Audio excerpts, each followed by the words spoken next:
major issue that we want to discuss today is there's an apathetic culture within my youth and my young adults, mostly my youth 30s going down, when it comes to issues to do with sexual reproductive health, issues to do with contraception, issues to do with STI screening, STI awareness, issues to do with even seeking treatment after the fact, because it's something that we've come to notice, even like environment recently, the college environment, or even environment yatiri yama bachelors nema spinsters, where you're still out there single and searching, so to speak.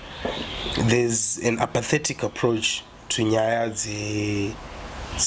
health inechekuita nenyaya sexual behavior, and it got me thinking, kuti, what's the driving force really behind it? Is it pane lack of awareness here, kana kuti there's I don't know, maybe tongori ignorance, or people are just, they just don't want careful in terms in I don't know. Me, I think the first thing I have to say, which doesn't kill me, makes me strong. Listen, which doesn't kill me. What doesn't kill me makes me strong. Makes me strong. Because let's say, we are talking about STIs. Mm-hmm. Somebody will not die with an STI. It depends on the type of STI. But some STIs, they really kill. I don't know. And the fact is, I don't know 2 months. And the other thing, treatment nowadays, especially concerning about HIV. More healthier. When it comes to the issue of treatment for HIV, I think it's nowadays whereby we see that there's medication which actually helps the person to look better. Or to look good, discrimination in the streets. So people end up discriminating people based on their appearance. So they can actually pick which this person is positive, from HIV, positive, from HIV, and anenge vachiona vhudzi rakaerera ndozvamaita vhudzi rakaerera waisimbira kumusoro but because the medication now yakuda kuita kaelement kekubvisa the discrimination part, so that we all look the same, but doesn't mean that we should have that ignorance that we do not seek for services. All right. I mean, the fact that this thing is more trending or is more popular in the age here, we should say either the youth, you say that my youth and my young adults. Young adults, 30 and below, maybe towards even up to my mid-30s. Mid-30s. Mid-30s, we don't go to mix and mingle. Are you still? Mama mid-30s. No, because that life begins at 40 now. So I'm saying, because the people that we are seeing with those teenagers, the young people, are the 40s and above. So are you saying that like no pain to do that? But mazdara mazombira mazipeti something was started done now. Because if you look at current situation it poses under normal circumstances or under Zimbabwean circumstances, tisina yeduma underlying factors or whatever, for someone who's 25 that life, I think people understand life and you're able to be out and about and gallivant weekend after weekend, which you enjoy to the extent that you want to enjoy. If you're in your 20s, it's a very significantly small number as compared to in the entirety of the population. It come at 20s here. So right now, about college 24, 25. From 25 to 30, panic karate fighter. paunonga kuzvithetwo maybe wanika establish kari nani if you establish something chekuti maybe now you're living on your own, maybe you've managed to get yourself your own vehicle, your own space, chichi wanika salary kako kuita zvinhu ausisiri padhembe kuti wabva uchibva kwauri kubva unotanga kufunga kuti makey aiswa pai because makey ndo now. Alright. So when we speak of my mid-30s, I think ndo vanhu vatotori pakunyatsofara cheko because isusu kwatichiri kuma mid-20s kao tiri todawo but zvinosati zvanyatsobata.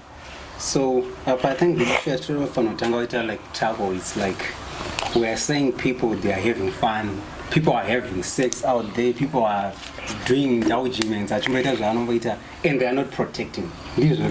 One normalized having sex without protection for the sake of good thing. Imagine contraceptive like cheaper baba. I'm $5. Even we can actually get it for $3. And to go saka yanogona ngoweya kuti pekre 3 maraba rate $3, pekre contraceptive rate $3. Sikeona kuti yes ingori $3 iri kufa, so I might as well, but I think that's that recklessness we were talking about the other day. Because yeah, because when it comes to your health, tikadainisa equation yacho inyatsobalancera for the sake of the pick one pick rune 3 condom, which means 1 round for each, 1 condom for each round, and it. But you could actually see that the person anotoita even 1 round right or 2 rounds or 3 rounds again run ni condom are pack, but I don't prefer, I don't think contraceptive for $3. But of which people they are not also looking into the danger iripo after continuously taking my morning after and the imagine contraceptives are kushandisa mangu. Papa, I have a question I want to pose to you. Let's say apa murutara like kune vanhu vaita say like grown-ups now they know what they are doing. Nowadays sex is a thing about people they are starting to indulge. Even ofana wariku grade 6, grade 7, as low as primary, people are having sex. But is it as common though? Because I don't want to say it, but I was surprised when I was in Mtari. Kamwana kadika grade 6, grade 7 katrochi. Akabibaka ndutudo katimira. Where did ndutudo katimira ndutudo kajika. And then so I'm saying with the mindset of a person who is in grade 6, grade 7. So meaning but isn't that from 1 form to let's not say I don't want to form 1 form 2. But that's always been the case though.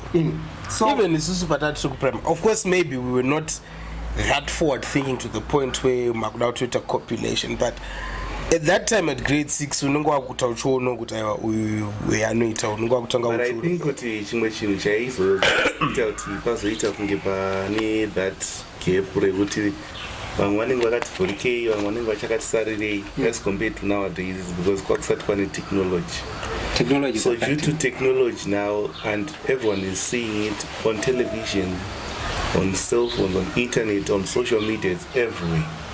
Even if you look, most of our movies are titled, these are movies for entertainment, not an action movie, but they can go famba and then sex comes out.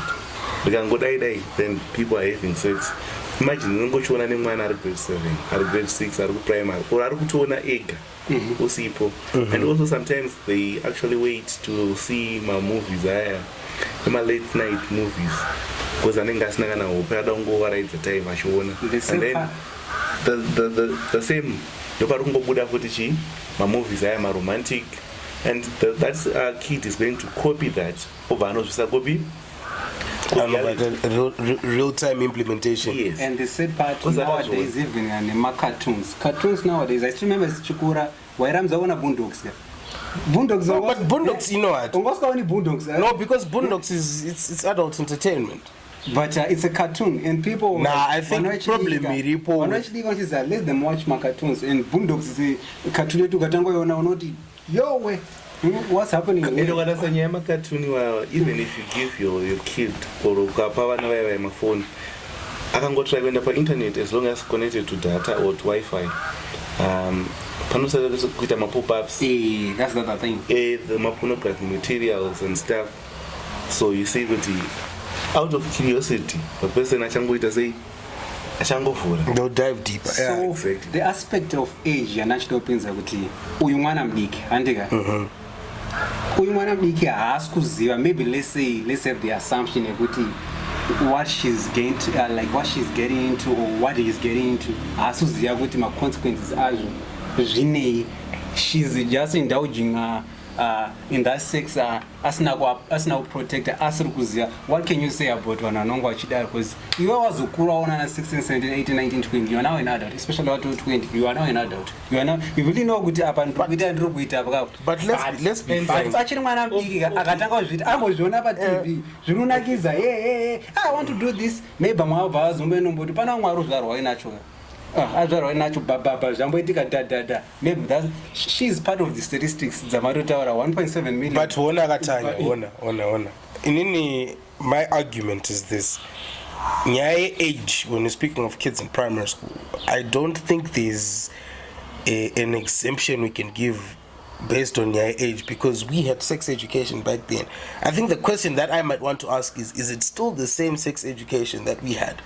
Because we were told this is tichikura nyaya dzena HIV and AIDS, tichiri kunana environmental science. Waiudzwa about sex education and it, but hapana pawaizomboudzwa about the ways of preventing HIV. Yekuti waigona kuudzwa to be faithful and the use of condoms waitoziva kuti iriko, yes, kuprimary. Yeah. But there was no education on how to use the condom, because you might know what yes, I'm supposed to protect, I'm supposed to have safer sex, but how? Because I have the apparatus, I have the information, but how do I implement? Yes. But also I think it's to what extent is it necessary to teach kids how to use condoms? And the other thing, and if we teach them at a tender age, are we not promoting them to indulge more? Because the other thing, that's where the question lies. Because the other thing, we are feeling it by the fact that even ukatoenda kuma primary schools until it no gunotona mutoni mauza achaziva yangu primary primary one somewhere like putting those I think it's still kutangira ku college. It's still in the college system, because there was that debate on a legislative level, should we then introduce contraceptives, condoms in Kuma high schools? Because there was a time when pakaitika an uptick yema teenage pregnancies, and then you realize kuti aisinyaya kuti mwana adana nekutara ayo vana vatori muform 3 vese kana kuti vari muform 4 vese kana kuti mwana ari lower 6 mwana ari form 4 mwana ari chi vese vari pachikoro. So then the question was, toita sei kuti nyaya iyi make sense, toisa here ma-condoms in my schools? And then there was another line of argument that says it seems like makupa a leeway yekuti alright fine, since tatadza kukumisai kuti musaite zvinhu izvi chizviitai in a safer manner. But that's also promoting underage sexual engagement. But yeah, because somewhere it doesn't make sense kuti is also mwana, and then we are actually giving privilege, the adult privilege to mwana yawe. Exactly. So it becomes controversial with kuti mwana, because the adult adult indulgences to vana vachiri minors. And the other thing we are talking about zvinhu zvinoitika kunze tichisiya like zvinhu mwana most of the time anonyaspenda time ari kuchikoro kana achipamba. And as parents, are we taking the rightful measures for us kuti zozive kuti mwana wangu ari kuita zvakadai? How do we expect a child to react in a way yakadai so imimi the main culprits to do other things? Because the other people, I don't want to lie, yoti zvinhu zvanonga achiita in front of kids, yes, it's okay to show affection kuti vanonyaziva kuti baba namama vari sei vanodanana, but in so doing what is the picture yekuti mwana yanonga achiona? Because imagine kuti mwana anonga achiona kuti mama did how this I don't even know, maybe ghetto you are making some necessary something. You know what the problem lies? The problem is with the parents right now. The parents are turning off this generation.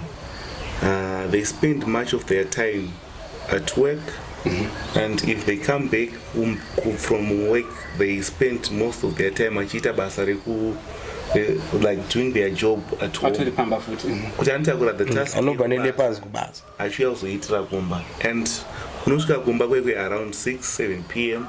and vana vadzoka vakatomirira varitoda that mother father nature ring technique here, but the mother vaya havasi kuwana nguva yekunyatsogara pasi with the kids and explaining them about safer sex and how to avoid indulging into those activities at a tender age, molding your kids to be good kids and also avoid such incidences. But vana vedu, it seems like vatone ma-aunties are on social media, whereby they are being taught everything they are doing.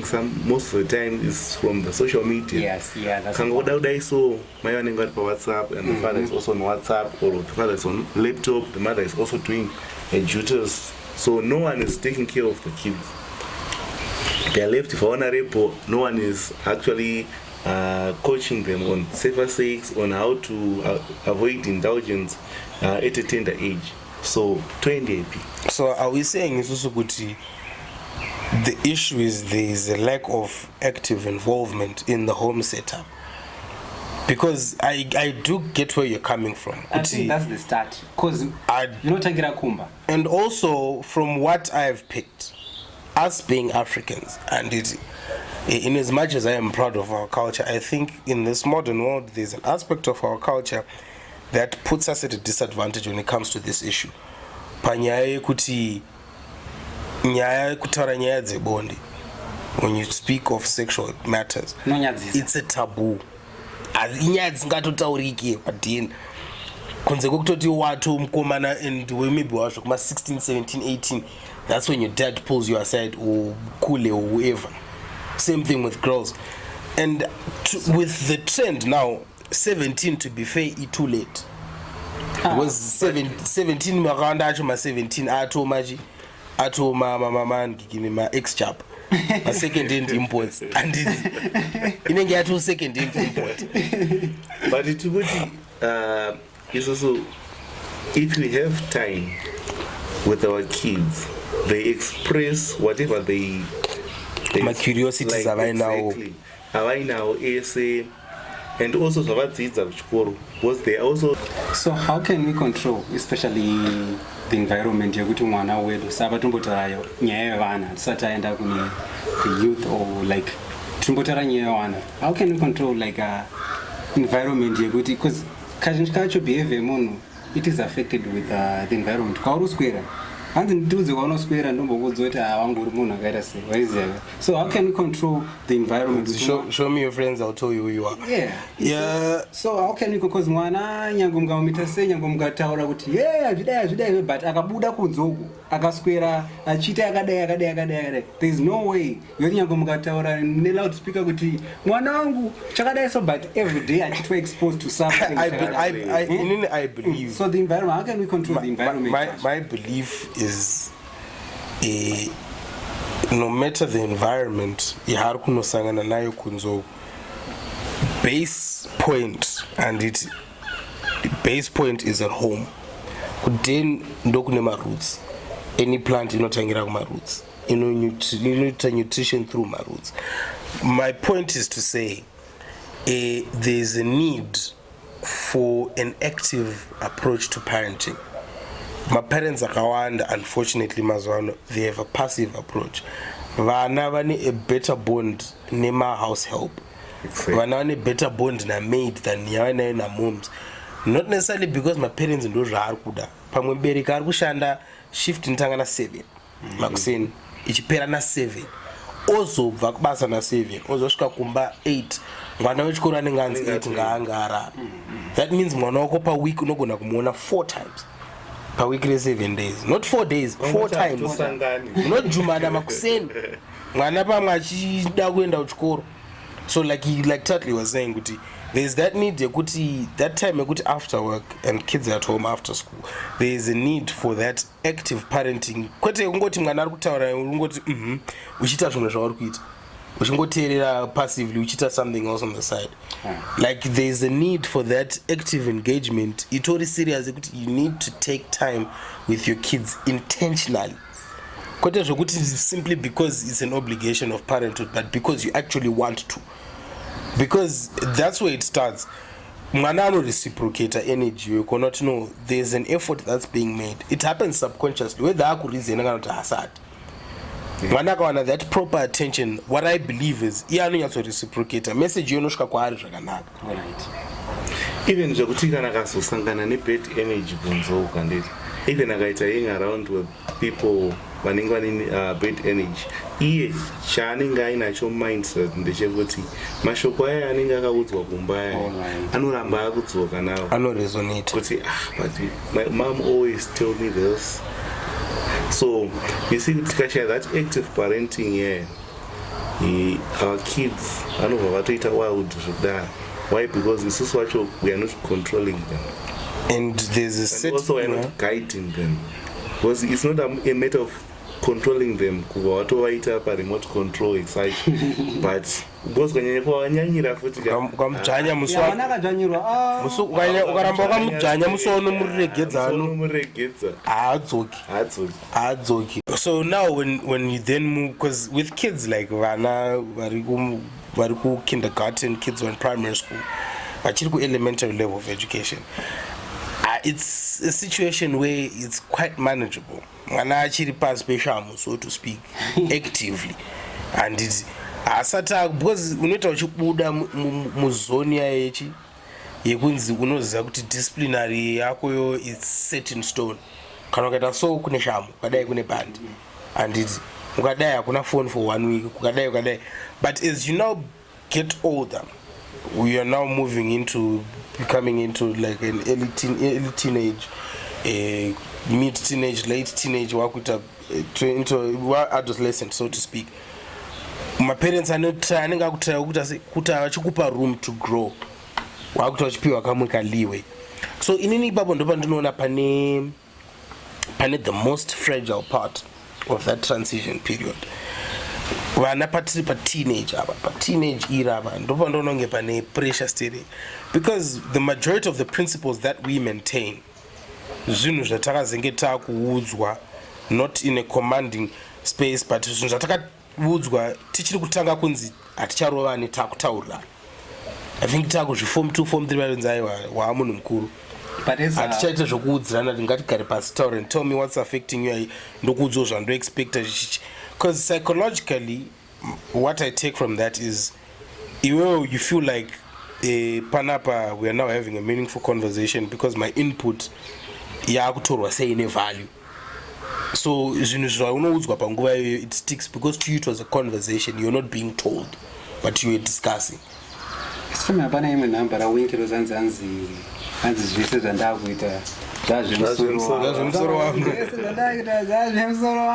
we have that type of kids or children wekuti anozoti kana munhu akura papa anenge akatobva kumhuri itori grounded zvekudaro zvekutoti anenge kune kutori kudisciplinary camp pachezvako whereby kune zvese achitowana counseling at the same time discipline yaanoda paanenge achikura. But still that person anozoti kana aenda out there kune vanhu vari weak, hatifaniri kuvasiya futi mufactor wekuti anozotanga kuita influence yekuti nekuti boys rangu riri kutora mabhias college saka ngandimbotesta beer. And also kune vanhu vane influence futi college kuyakwe mdaramo webhiya ototanga kutonzi bhiya iri rakatonaka zvekuti dai Jesu anga asingadoti biro rimwe chero pamuchato kana asina kuchinjira vanhu vakapona and vanhu vaya vanonga nemafacts kudhara vanokudisira mafacts ekuti kuti they put you in a corner. Exactly. Zvekuti kana usina that fortitude, I get what you're saying, kuti kuna vanhu vasina that fortitude. So the moment yaunozotanga kuinvolve in others, ndopo wakutanga kurasa doctrine rekumbarira wakakura naro, and then later on ndopo takuzokuona wakupinda futi wakudzoka futi kwekuye takudzoka ku ma activities nema behaviours aya ekuti they're now careless, wakutanga kuindulge mune zvimwe zvinhu zvokuti zvinozokusvitsawo pakaita sei but later one wasogara usitanga kunga pandakamboudzwa kuti hazvimi. I have a question. Sorry, I'm always coming with questions. Is freedom the main perpetrator, or like a fear, or the main catalyst of all these things, especially pa Asia matter or kuti waregeredzwa, let's say paunenda kuzvanhu paunenda kuvaga form 1 form 6 maybe mwaidza day school uchidzoka padeni maybe muri boarding aswaizombodzaka padeni, but now you are now a grown up person, waenda kuvha, it's now freedom, wapiwa mukana kuti waregeredzwa, wasiya, watambarara, waiziya. Wapiwa freedom yakati wapiwa irresponsibility. I think zvinosiyana nekuti iwewe wakuzviona sei as an individual, because it's a responsibility, because it's not about how you see it in itself. It's a responsibility. Why do I say so? Because you're not just going, there's a task at hand, and so now the responsibility part comes in. I have a task at hand, so there's a goal that I need to achieve. Now in retrospect, what am I supposed to do? What am I supposed to not do? Kuti goiro reachieve. I think the task please take good care of yourself. I think ndopa true zvirasa ipapa, because I think patru kuti taenda tabudiswa mumba kuzienda kweta unoita end of 5, we assume that we have been given that freedom to do whatever we can do. So in the moment, because munbaru end of vanga end of college happy amkana kuzaenda, you are now living in the moment. Hausina munhu arikuti wadzoka padeni nanguva deni mako munhu apinda imomo ndiani wes taurutaura paage yekuti wapedza chikoro, you are now working, you are now providing for yourself. Ayo age yo yatoma 1, because you now there's no one who are going mama bachura hausina munhu arikuita like call kuti mama ndoda chakadai. Now you have the necessities to do anything that you have, but like that you want to do. I think that's the dangerous phase yoti manje once wazotodaro manje angatoma 1. But kukura doesn't mean that you're supposed to be reckless with your life, because tuti susitakupa responsibility yekuenda kuchikoro, and also kukupa responsibility yekuti uende kuchikoro uchigara wega, doesn't mean kuti takupa the leeway to do anything that is bad. All right. But ugare wega, we are also trying to train you so that you master the game yekugara wega. You master the game for self-control. You master the game yekuti iwewe usakwanise kuhakira easily to the influence yekopi yema-streets. But you kana takupa the responsibility, we have trusted you, and then you avoid Ruisa because of our trust. Now and a problem Diana. So are we saying that the kids nowadays have, because ndineka baby karipa vaizvo zvikati like semester pera nozoti kati ina ndinodzokera kumba rindawo kumba kune mutemo yegumi atonza zvirotawa ndinodzokera kumba ati wagwana kumba kune mutemo yegumi the moment yoti kana ndimbori kunondofashika hapana chi. So mutemo yegumi iyoyo, are we saying kuti our parents being more strict yazvo yoti maybe hamusimboti vana mutemo yegumi to be fair yagara ingoriko kubvira nakubvira. But considering the fact that we are now living in a world that's taking somewhat of a liberal stance, and it's mutemo inogumi kazhinji kacho mazuva ano yakunyanya kubata kudeni kuchechi kudhara mutemo inogumi yaibata everywhere. Chero tifamba murodhi kumaraini unongoti pasi wemutemo because ukaita zvisina basa chero ukatoonekwa namai pa next door ikanotanga kutokupura yangokiya and paunosvika kumbanya yako inenge yasvika kudhara wosvika kuonopiwa paper 2 and but izvezvi even inini as a parent ndikauza kwanzi mwana wenyu aita zvakati kwakati and nonzi arohwa ikoko inini ndakutobva pano ndakutonopopotera munhu adisciplina mwana instead of me asking kuti kwewo wanguita sei ubehavha sei. So there's that perpetration as parents vari kutaka kuperpetrata kanonzi kakurudunuka kevapfana keke. But that's not the point that I'm trying to drive at. The issue now is panyaya mutemo negumi munhu ari kuprefer kugara kusina mutemo unowanda. Why? Marisky behaviors are kutaura nezvaawaya, and to be fair the reason why asiri kupera is because there is a pleasure element to it. Unfortunately. And ipapo panotapira ipapo ndo panoodza mazino. That's where the problem is. Because andidi kunyepera dai zvinhu zvese zvatiri kutaura izvi kuti no kune nyaya dzema-STIs kune chichichi dai papasina pleasure element dai zvakapera kudhara dai zvakapera kare kare, but because pane ka pleasure element kari kuteerwa nevanhu, and not to say kuti pleasure element iyoyo haina an appropriate way to approach it.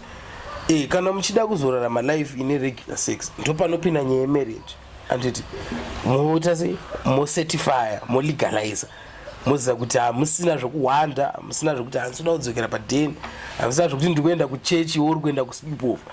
Anditi it's the same thing, ngoti zvangofanira even issues to do like zvakafanira kumwa doro.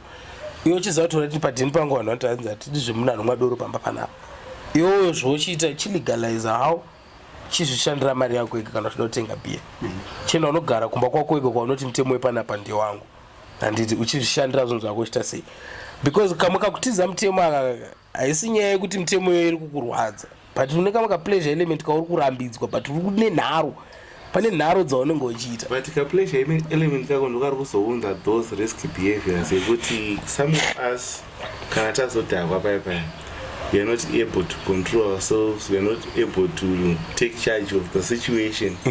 Thereby vaya vatidhakwisa vaya they will be in charge of our what? Ourselves. And then usually they take advantage. They will manipulate everything.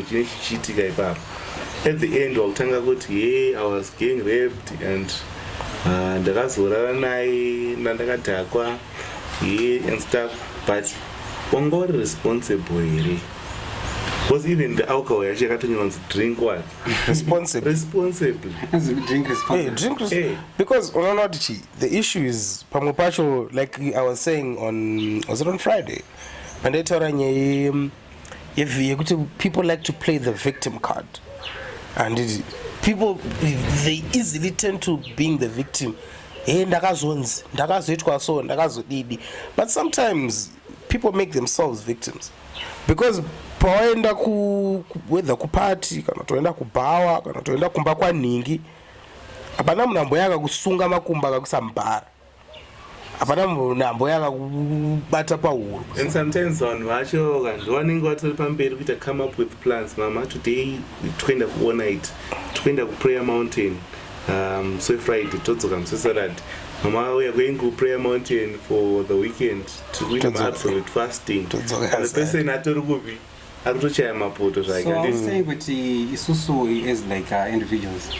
Tisu are we ignorant about versus question? Are we not responsible about it? We are not responsible. Because ndopatangira nyaya yangu ipapa kuti this apathy yake kuti unyaziva zvandoita zvedangerous but you do it anyway. Is it ignorance? Is it kaka recklessness? Is it negligence? Kaka don't care attitude kaka like you were saying, what doesn't kill me makes me stronger. I think kuti zvese zvokupinda ipapa because generation yatanayo ka inostanga kudawo reason after saka uchinoti even when they indulge into sexual intercourse paya besides kuti nyaya dzema-STIs anozovarova havatombobvunza, anosanga kubvunza so watoitira mukati, like akuzobvunza later wadinobvunza kuti where is the protection before, but now you have the guts of asking kuti so watoitira mukati. And yet prior to the fact, exactly, you were there and you were passive about it. You want to be active after the fact. The same energy washandisa kubvunza kuti so watoitira mukati, saka tichaita sei, wadi kumboishandisa kuti ngatsvage protection. And so yeah, I think ipapo that's where my issue is kuti like even izvezvi kuna vamwe vanotaura kuti hanzi chinototyisa imimba, nhumbo ndiyo inotyisa, chirwere totsvaga mapiritsi. And it's most of the girls vanototaura kuti most of the boys vanototaura kuti girls racho ndo risiri kutobvunza about protection. Anotombozokubvunza kuti kokandinetisa, like atombobvunza kuti kaita HIV or kaita STI itoita sei. But there's this other dry foot. ameno vanhu mazuva ano ameno kuti kare vanhu vangasikadi like vanhu aya kurorana mazuva ano mabebe aruda zvekurorwa ameno pakicheni vanhu aruda mudhara asi people they want to be married or something like that. So I think maybe akakupa some other services, maybe it's a way of trying kunakizisa in a way to do entrapment of sorts with it. I don't say you or something. Don't get ramba msoya marriage. Nowadays it seems like one another. Even if you offer it 1,000 times, if you are not going to be married with that person, people are getting into relationship for wrong reasons. For the wrong reasons. You don't go through the relationship, but the relationship right. You know pa and the E are hyperactive when it comes to sex. So I'm saying, kungo pinzera phone call. No to we are manya, but I say. So relationship you are the service provider, but you're not the wife material. So about motaranye ignorance, irresponsibility, right? Manipulation. Are we saying with other things like my STIs, my HIV, the pan is sort of someone who is trying to manipulate someone? Because I'm not going to manipulate because majority the person who is in charge of the relationship is the one who's I want this and that and that and that and that in the relationship. Situation, so to do situation usually comes. That's now manipulating. It usually comes when who are spreading knowingly, which is here and it. They do manipulate. And then even or maybe they will put you in such a situation and it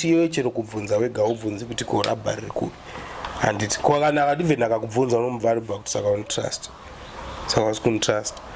And the people that have a tendency to sexual intercourse once or twice. The third time, trust. Exactly.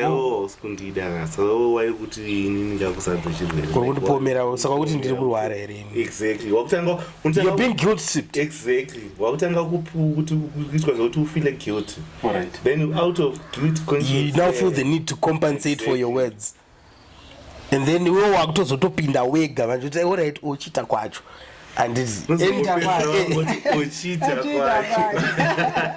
which now the issue is of which kunano warunga chizita zvaru spread that knowingly.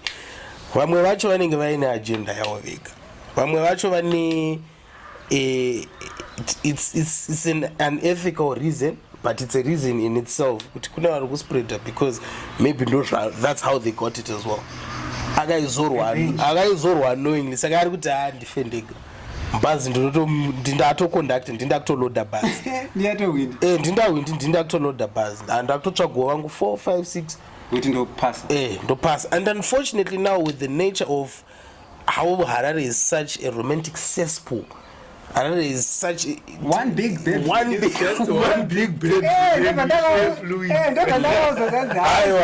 Because I was a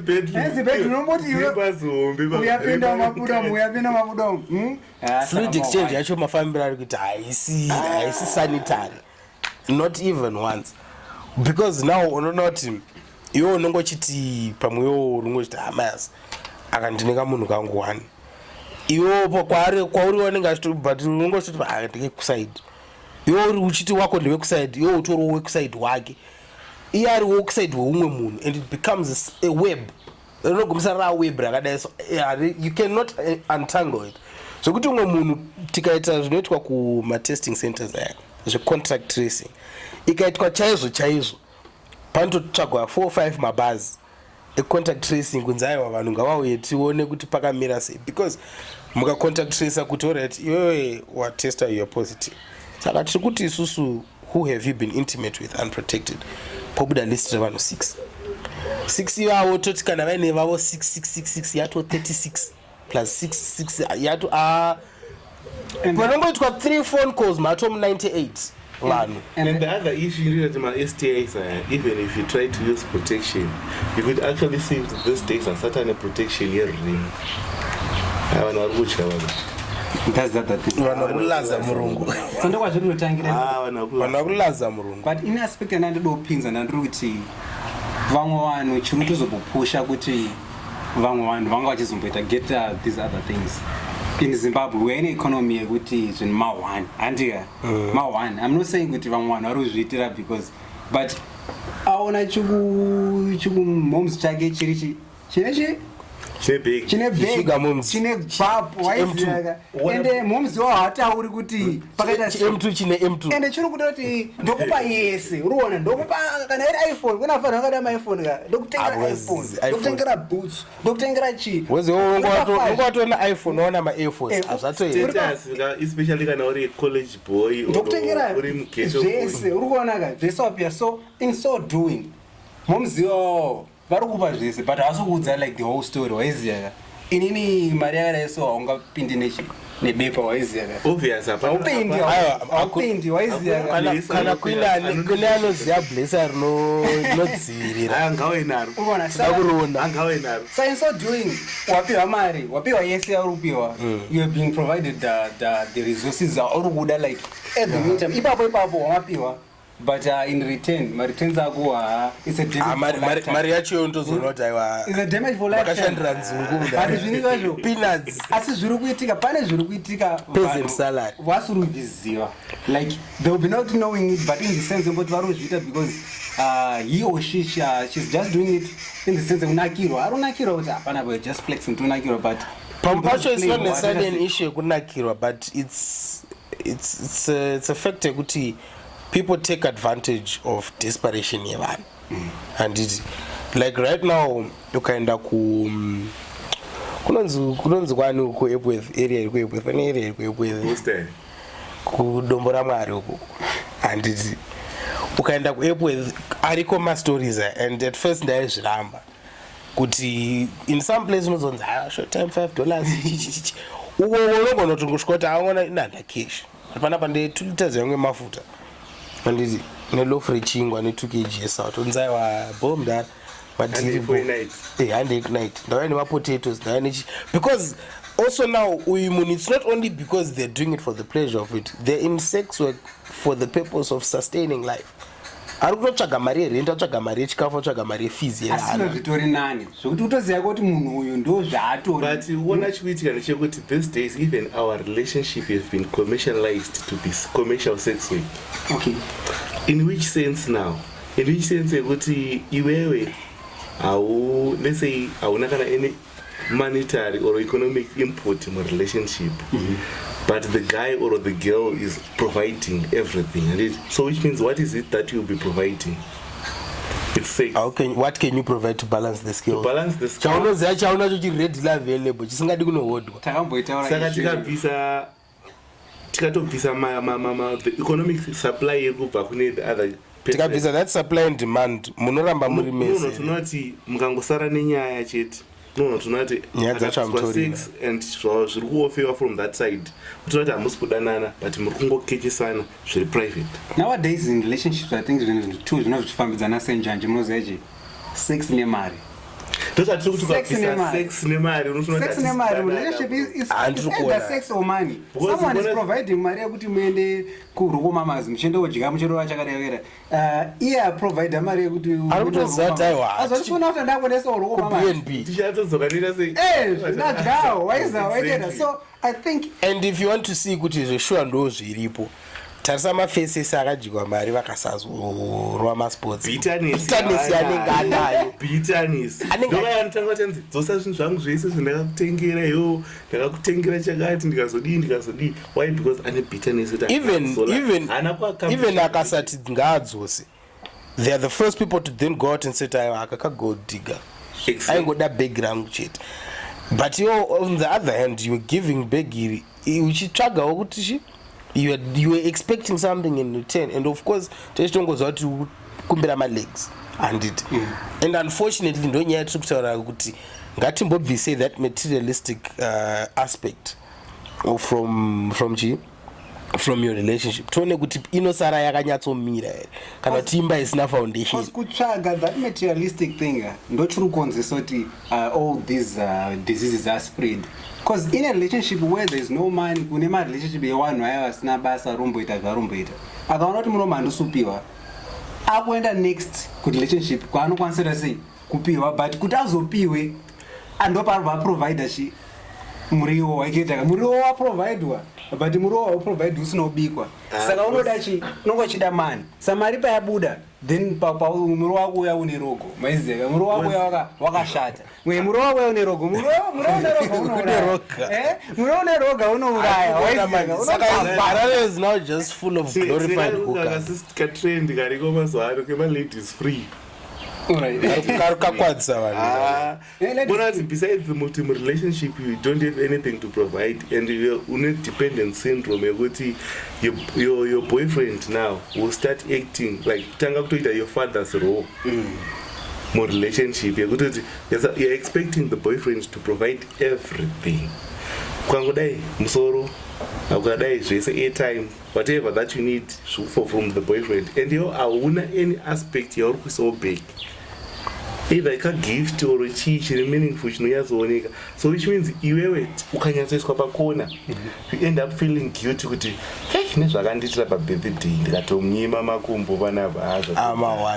So now you feel obligated.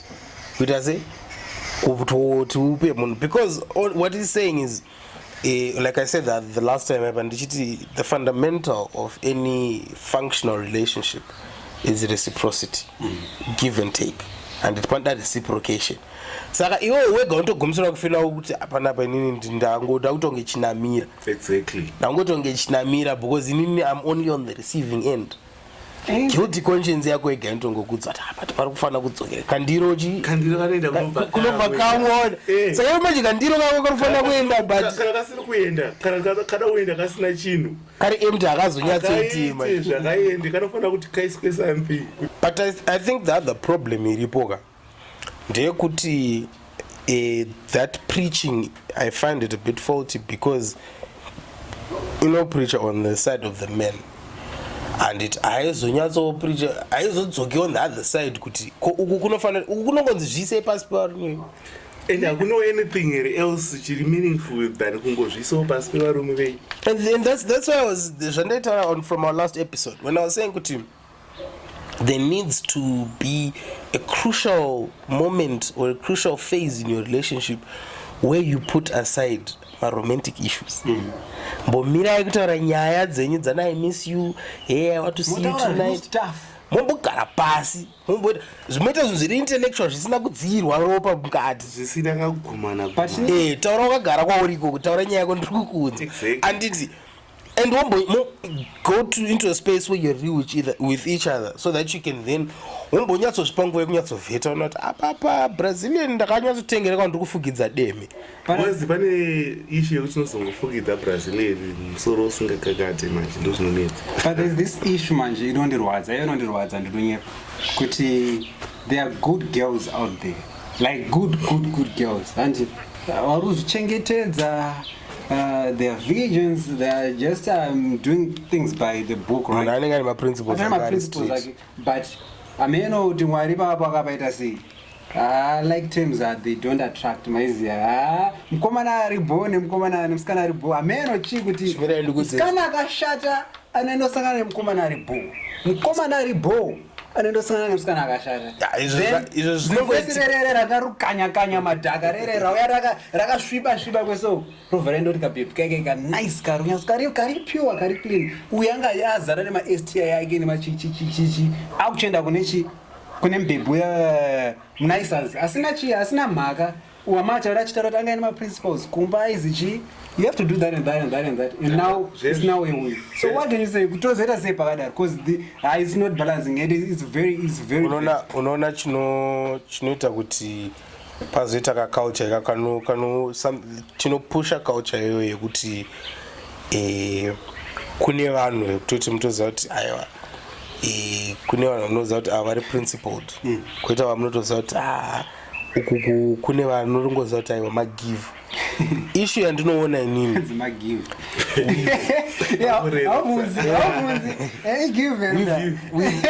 we've normalized culture kuti we can't wait for too long. All right. Especially as black people. I don't even not just black people. We are not patient. Not just black people. Mina ndibokubata ipapo ndipedzise nyaya yangu. Isu street boys panapa. Tofamba tuna mashops izvezvi. Wanodoba mira ubaona mwana ubamuti deep wadi. Machinja na numbers pepe mwana enda kwa kuenda topfurira tuenda mashops.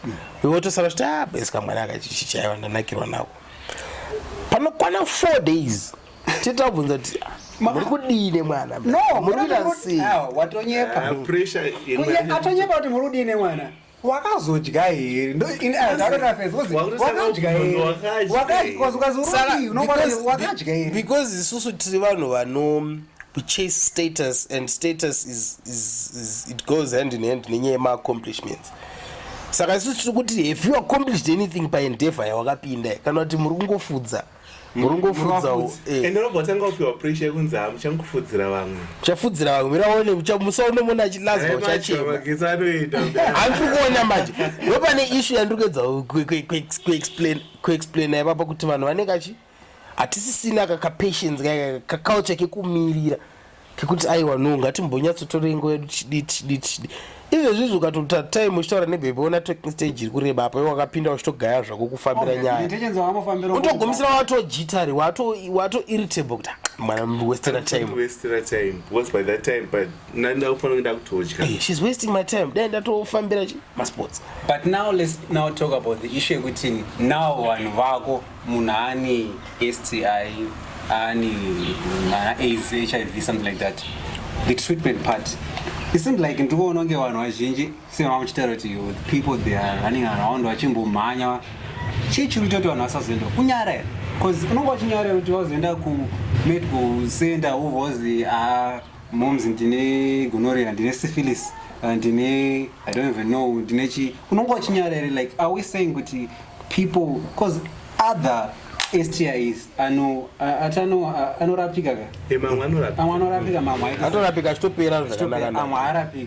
So I think maybe pamwe pacho it's too late ka ukazoenda chimwe chinhu kana chatone nguva lese chachidombozi chichiruma kokutanga ubva watoendomboti zvade ubva wapera but because urunyara maybe uruzoti vanhu vanozoti chini nenyaya yekuti ndazoti ndakadai munodhikwa nenyaya especially yevanhu ivavomboti now you have the thing, you have the STI, you now have the disease but takuchida kuti uchite sei uchirapwe asi ndopatodzokera panyaya ndandichitaura yaya yekuti zvineka kanyaya katabhuka ndandichitaura kake kuti paculture yedu isusu zvine katabhu karipo kekuti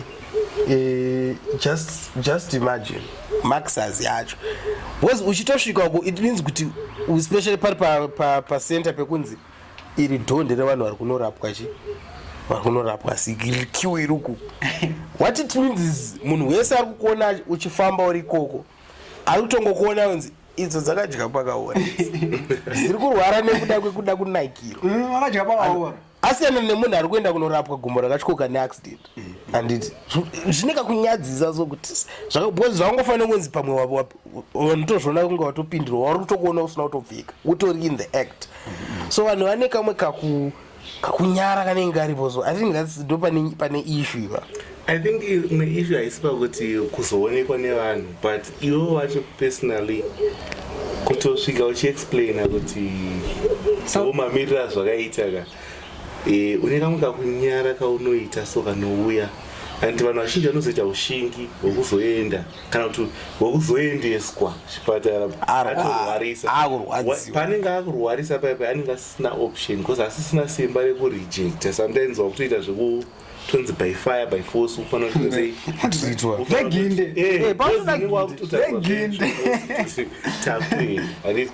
and then the other issue is kuti vanhu vasasike maservices is kuti nambotaura paipai kuti unenge uri the receiver always and hauna kana any financial background iri a bit strong kuti uzoziva mafacilities anotreatwa for free pamwe hausi kumaziva and also ukatarisa kuti STI screening is considered kuti inenge iri free but the treatment inobhadhara but you only share $8 which to depend. Then also on $5 to take the treatment, or maybe 15. Unozoitenga neazithrom azinenge chidaka kafika $20 unozoiwana pe $20 itenga azithrom apa iwo kutoenda kunotetwa kwacho wakumbira mari ikoni ndovarazomojekera ubva takakurova zvimaguchu obva tanga kupinda muzvimagrupu zvakanzi miti sora nemushonga kurapana pachivanhu atanga kunzi saka ma-STIs anorapwa so chichitora mudzi wakati wakutanga kumwa zviguswera uri pamachanel pawhatsapp zviya zvinhu zvacho zvinoita kuti ungosuppressa the virus zvinogona kutombosuppressa zveshuwa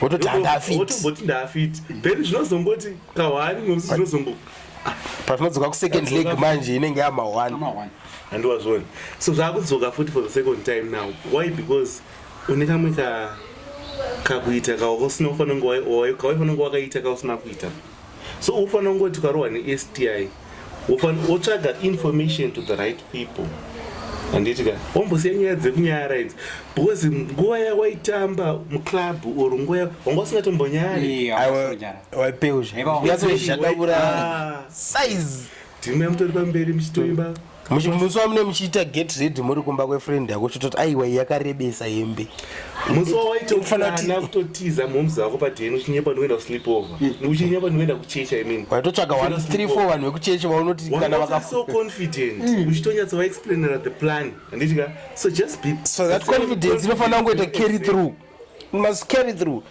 because I also think nyaya yesensitization vanhu tine problem yekumake ma-decisions based on hearsay and unoziva kuti vanhu vakawanda from what I've noticed the majority of people who are out there who are sexually active they have an idea of how STIs are transmitted, certain STIs, how certain STIs manifest and show how they are treated nekuita sese or kuti anokuaffecta sei umwe anenge acho unotonzwa munhu achitaura masymptoms kuti gonorrhea inodai so inodai otoda zvadzo genital warts zvakatosiyana zvinhu izvi umwe anenge achiudzwa iyi ukadai so ukaita so inobva wapora iyi ukazomwa mukaka une chakati izvi zvakati because vanhu vanenge vachingoudzana and problem is vanhu vari kugumira inonzi pauniversity of pabridge nyaya dzatisimusana tiri pakona pabridge and pamwe pacho vanhu vanongoti even akangobvunza meta pawhatsapp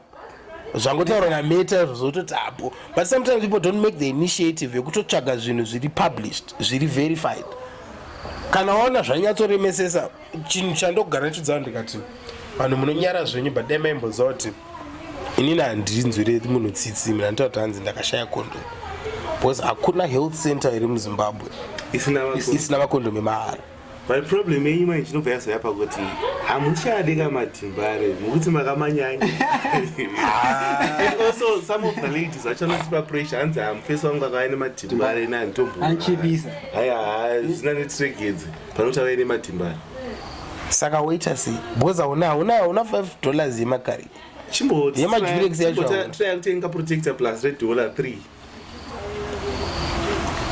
yeah, but in so doing I think the courage yekuenda kunotestwa I think also to make my information itanga chizikanwa because achima nemfesa wangu kwamtaro paSt Dominic saidza paSt Dominic saida kuti they were given like information wakatouya one from Ministry of Health vachitouya iye akataura kuti inini mandara handifi ndakapinda ndisina kupfeka kozida ndakaratidzwa anga ari ma1 they came with mascreens aya achishowa kuti ukapinda usina kudai urikuona zvakadai izvi I always tell people kuti endai munoona film yakanzi Silent Epidemic. I watched that film in Form 2 nanhasi I know 38 minutes dzese dzeSilent Epidemic ndodziziva padzotangira nepadzoperera magraphic images acho they were burnt into my brain nanhasi ndoti unoziva kuti unoti papa una uchida kuvarerwa uchida kufarisa kuti ndopinda ubva kuti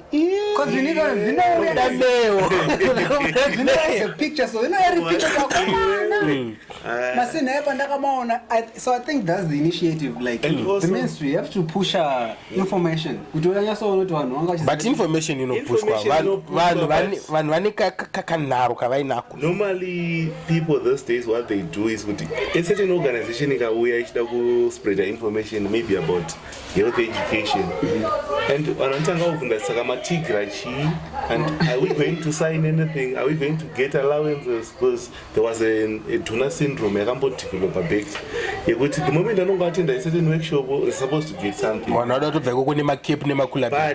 knowing kuti unozamana kuti tingaswera tichiunganidzwa nemunhu kuti timbetsere kupusha basa rake kuti aite mari nesu, but haasi kuita mari nemi. Of course anogona kunge achitoita achipiwawo mari ibasa rake, but chiri kusara pauri, it's more important that the monetary value yauri kuona zvauri kuona.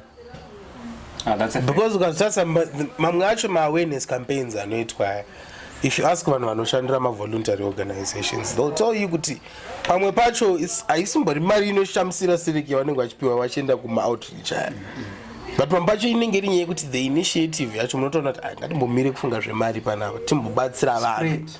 timbobatsira vanhu.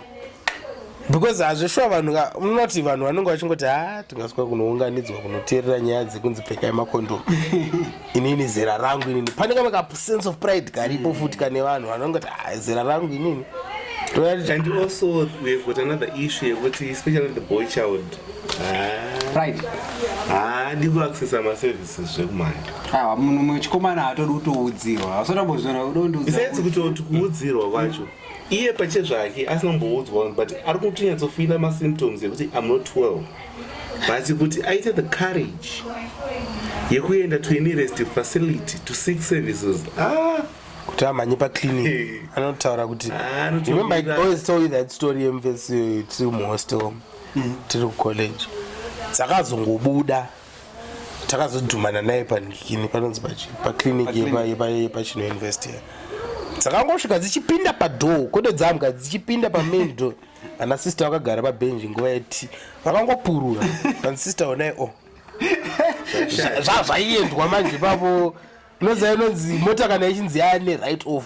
Saka tinoti vanhu vari kuzoenda when it's too late. Ndo zvazvichinzi natatli vanhu vane problem yekuda kuzorizena after the fact, but before the fact unenge uchizviita chimkinda gori. Exactly, unenge uchizviita wakati kana mahwana aya azotanga manje, the problem now is iwewe hauchaite azotanga manje unenge wakuzveneka kudemba mukati ungoti rege ndichingoenda kondingadii wakutya kufa. Unoziva kuti uchiri healthy so uchine utano hwakanyatsoita bo unenge uchituka sheds wakunoita hang up, so uchienda kana kuti kuchina chemadzimai wati functions unonyatsofila kuti aiwa we are enjoying life baba, and life inenge ichifamba. Wazoona happiness inenge ine vanhu kunana holies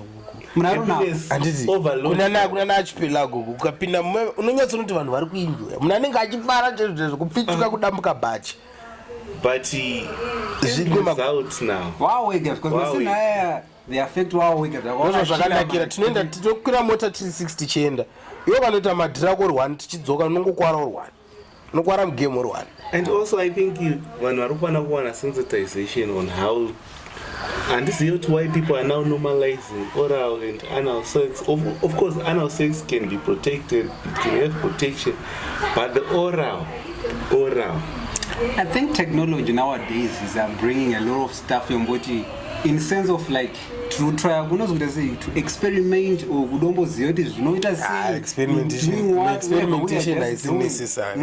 You are doing things that you are automboziva kuti ma side effects azvo. Zvimwe zvinoda common sense. Zvimwe zvinoda common sense. And an exit passage is an exit passage. Naiga. Kana wakadhakwa pakazi exit waoneka. Kana exit passage. exit musupermarket. Aiwa, zvakasiyana izvi. But inopinda pandinofila kuti apa zvandaita zvisiri izvi. Unozofila. Pamwe pacho unenge wazogaya kuti watopinda exit yepa-supermarket hainayo consequence. Haina consequence vanonzoitira unonormalize kungopinda nekuexit. Ndopanitangira I get what you're saying. But be that as it may, inini kune zvimwe zvinhu zvandinongoti alright, fair and fine, I cannot trample on other people's choices. I cannot and then completely when people are, they're liberal to make my choices and people can choose to have their own sexual orientation. I don't feel comfortable now. but I think kune zvimwe zvinhu zvingori zviri natural. Alright, tombotobvawo uzwanzi try zvenyu kwese kuba munini but hakusiriko kune wangu pema power station ka kuti titomusa generator pana pamagetsi atange kufamba. You're supposed to do that, and then waiswa mukona adakuswa kune wangu. Personally, on a personal level, soft touch, because you might try with your hands, but I know that but I'm not getting it. You're supposed to try this one. Personally, I think maybe it comes from the fact that I went to a boys' school, and that is a culture that was frowned upon so much so that it became a problem pachikoro because yange yakuincite violence. Muna type dzana mama vidzi adze dai dzakadza pachikoro pandakadzidza I think tini 3 or 4 vari kuchikurubi vaine mhosva dze-attempted murder because akubhura taitobhura kurova munhu chaizvo nemabhurumu nemasimbi neine kuti aiwa iwe ita musha. So personally for me, as from my own upbringing, ndongomudza kuti haunkuona kuti kana zvanyanyonetsa ka aiwa bo matira acho ngazvivharane on a personal note. But I get where you're coming from. Guys, don't know yet kama ngwana ka but ndikuwana kwezi takabva nekumaboarding masolutions ariko aditi and iwayo manje solution iyo mukuiza itori safer man. It 100% safe. So in conclusion, what can you say to the viewers concerning about this thing? What I can only say is let's try to practice safer sex. It's not too late to start practicing safer sex. Let's seek for health education. If you don't have health education, go and seek for health education. There are so many organizations that can actually help you with health education, and there are so many service providers that can also give you those services. The contraceptives, condoms to prevent HIV, STIs, and pregnancy. So what you need to do now is please pressure with the society. Exactly. Those societal myths that we should start thinking vakura ma-adults, start dressing sema-adults. I just say aruziya zvaari kuda tombosiyana nenyaya dzekupiwa pressure, because at the end of the day health yauri kucompromise and and also maybe to both gender, both to the girl child, anofunga pamwe ndikunyanyanyanyira the girl child only, but to both gender, at least pamukupinda ma-relationship anditika try to balance kuti iwewe wacho usazove only the person who receives so much, because if you receive zvekutodaro uchingo receive ndiwe mari magifts and stuff usina zvauri kumboisawo bheki, you'll be manipulated. I know that most of the people wanting to wear on my neck right now tanga kuti hey stingy men association, but I'm not saying that musapiwe magifts anditika, but ndikuti vanhu vaya vamuri kuti ngavakupei, they will end up manipulating you, because unoiswa pakona just because of my gifts aya hausisina marambiro now, and also just because ari kuacta a blesser role party in this relationship. Normally mablesser anegotiate for safer sex, hapana negotiations. And also let's not be lazy zvokuti tinongoda zvinhu zviri zvekupiwa. Yes, ladies free, we have got a function ladies free kumacollege kumapati kumarines kwedu kwatogara kugeto weather kwangwana pangonzi ladies free, and then the boys ndo vari kubhadhara, and then iwo uchazopa chii kana masvika aunobhadhara sawo uchabhadhara another way. So kikawo ka-element ke-dependent syndrome yekungoti haisweitwa just because we are ladies. Sometimes you be manipulated, your freedom inomanipulatewa, and also kana ukada kuisa voice rako rinosuppresswa because of zvawaitirwa peka. Thank you, and someone's I think the majority of it has been said, but what I want to reiterate on is I think there's a need for us to be very honest with ourselves, to kumbomira kusimbisana chimwe chigaidhe chachisiko. Pane chimwe chigaidhe chatosimbisana chacho kuti hanzi runoonekwa nemavanga. Runoonekwa nemavanga andopinda zvakadaro chichichi. To be fair, that's machismo in a street cred, and it's, but to be fair, street cred yoyo, one street credit, maybe it can give him opportunities, but zvokunyatso kuti inokupa zvinhu zvine value chaizvo inokwadzisa in most cases. Yoona kuti vanhu vaisimbiswa chikoro icho pachitwa musikanzwa ndounozorikitwa last fudge waruwa mastroke. So all I'm saying is, let's be honest with ourselves, let's be frank with ourselves, let's know what we want. Ngatizive zvinhu zvatiri kuda, tisanyare kutsvaga information inotibatsira, especially panyaya yesex education, nyaya ye-STI screening, STI treatment, and especially after anozobatwa nacho treatment. And I think pane also issue yema-frank and free conversations yatasiya musazizi kutaura nyaya idzi nevanhu venyu, because a lot of people hesitate kuti kune munhu akanditoteswa. Even in family, I relationship inosheka kamna. But inina yosheka cheko kunzi kuti tinoteswa chicha wakaiti waonei pandiri. Waonei. But I get where you coming from. I know that it conclude. But angaisheke zvayo. I know that it conclude. So are you saying kuti unofana kupinda mu relationship or mu marriage nemunhu ausuziya status yako? Ayozviti. Ukanasa most of the people varikutopinda mamarriages wavo vasinotomboteswa because inenge yakangotanga maybe pamwe one night stand pamwe audio service. Saka nenyamba kuti wanakirwa nemunhu aunobvira usomboziya status yake usomboziya service avatomborina nyaya dzekuti chambonotestwa because mukuti anoda kuti anga umbotanga funga zvekutesta munhu anenge achibengenuka brain anenge arwa nepsychology. So brain dzake dzangodzvanywa so zvekuti nguva anoda kuzombomuti ngatiite oral test dzikazodai angodai so hachadi saka sada kungogara kunongowaluza give igive very mrara mabiya pen apa iyefa mu92 wakutanga ufunga kuti handina mashooters handina mashooters handina machine pad saka vanhu varozongonorwa pena vasina bhutsu pambacho unozotimba pasi. But anyway, it was nice to having a conversation with you guys. One time. From me, Tanya Radzo, Amandara of the In Details podcast. Till next time. Cheers. Adios. One time.